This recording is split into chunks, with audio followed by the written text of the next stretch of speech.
નમસ્કાર, CB24 news સાથે હું રેશમા આપનું સ્વાગત કરું છું. આમ આદમી પાર્ટીના પૂર્વ નેતા રાજુ કરપડા ભાજપમાં જોડાઈ ગયા છે. તેઓ સુરેન્દ્રનગર જિલ્લા પંચાયતની મૂળ બેઠક ઉપરથી ચૂંટણી લડી શકે છે.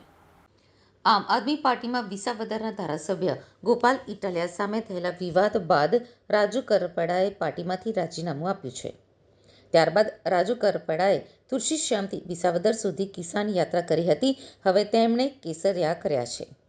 સ્થાનિક સ્વરાજ્યની ચૂંટણી માટે આમ આદમી પાર્ટીએ આજે તાલુકા પંચાયત, નગરપાલિકા અને મહાનગરપાલિકાના ઉમેદવારોનું 8મું લિસ્ટ જાહેર કર્યું છે.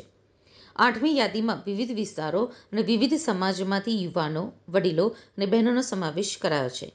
સાથે જ આજે ભાજપની પ્રથમ અને કોંગ્રેસની બીજી યાદી જાહેર થઈ શકે છે. મુખ્યમંત્રી નિવાસ સ્થાન ખાતે ભાજપ ચૂંટણી સમિતિની બેઠકનો આજે ત્રીજો અને અંતિમ દિવસ ચાલી રહ્યો છે, જેમાં ખાસ કરીને રાજ્યની 6 મહાનગરપાલિકાઓ અમદાવાદ, સુરત, રાજકોટ, ભાવનગર, જામનગર અને વડોદરાની બેઠકો પર વિસ્તૃત ચર્ચા અને મંથન કરવામાં આવી રહ્યું છે. અગાઉ અન્ય તમામ મનપા અને પંચાયત સ્તરની બેઠકો પર ચર્ચા પૂર્ણ થઈ ગઈ છે, જેથી આજે ઉમેદવારોના નામોને અંતિમ મંજૂરી આપવામાં આવશે અને આજથી જ તબક્કાવાર જાહેરાત શરૂ થવાની શક્યતા વ્યક્ત થઈ રહી છે. હું 2017-18થી ખેડૂતનું સંગઠન બનાવી ખેડૂતો માટે લડતો. ત્યાર પછી 2021માં એક રાજકીય પાર્ટીની અંદર હું જોડાયો. એક સ્વપ્ન લઈને નીકળ્યા હતા કે અમારા ખેડૂતને કેવી રીતે સુખી સમૃદ્ધ બનાવી શકાય, કેવી રીતે ખેડૂતને ગામડાઓની અંદર જ વસવાટ કરી રહે, ગામડાઓ ભાંગે નહીં, ગામડા તૂટે નહીં, ખેડૂતનું મજબૂત સંગઠન બનાવી નાના મોટા ખેડૂતના પ્રશ્ન હોય તો એને વાચા કેવી રીતે આપી શકાય. આ સપનું જોઈ અને એક ચોક્કસ પાર્ટીની અંદર 2021માં જોડાયા કે અમારા ખેડૂતનો અવાજ બુલંદ બનાવી શકાશે.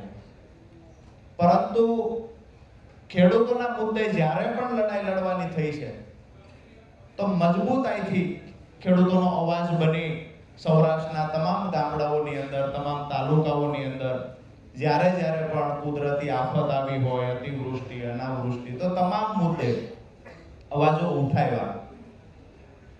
છેલ્લે જ્યારે હળદળવાળી ઘટના ઘટી, હું જેલમાં ગયો, ઘણા બધા વિચારો આવ્યો, ઘણું બધું મંથન કર્યું.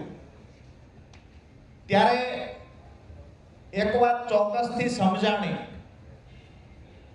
કે ખરેખર જો ખેડૂતોનું હિત ઈચ્છીએ છીએ, ખેડૂતના ખેતર સુધી સિંચાઈનું પાણી પહોંચાડવું છે, ખેડૂતોને સમૃદ્ધિ તરફ લઈ જવા છે,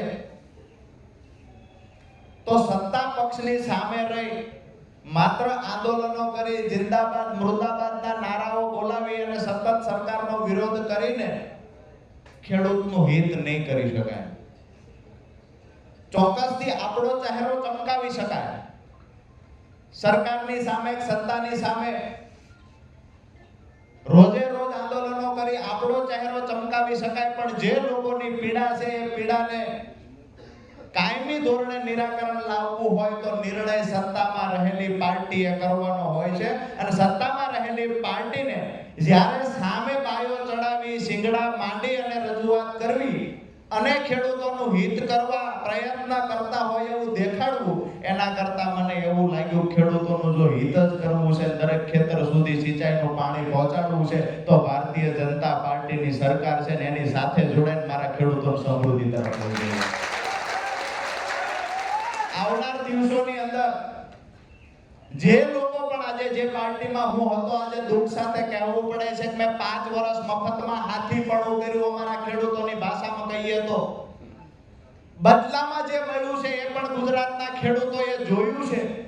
મારી વાત તો એટલી છે કે હું કોઈ પાર્ટીના મેન્ડેટ પર ચૂંટાઈને મેં પાર્ટી છોડી દીધી હોય તો મારા પર આક્ષેપ થવો જોઈએ. મેં તો મફતમાં હાથીપણું કર્યું હતું, શું કામ મારા પર આક્ષેપ કરો છો? અમારા ખેડૂત સંગઠનને મજબૂત બનાવી આવનાર દિવસોમાં ખેડૂતોના જેટલા પણ પ્રશ્ન છે એને વાચા આપી અને આજ ભારતીય જનતા પાર્ટીની સરકાર પાસે ખેડૂતોના કામ થાય ને અપેક્ષા સાથે આજ ભારતીય જનતા પાર્ટીનો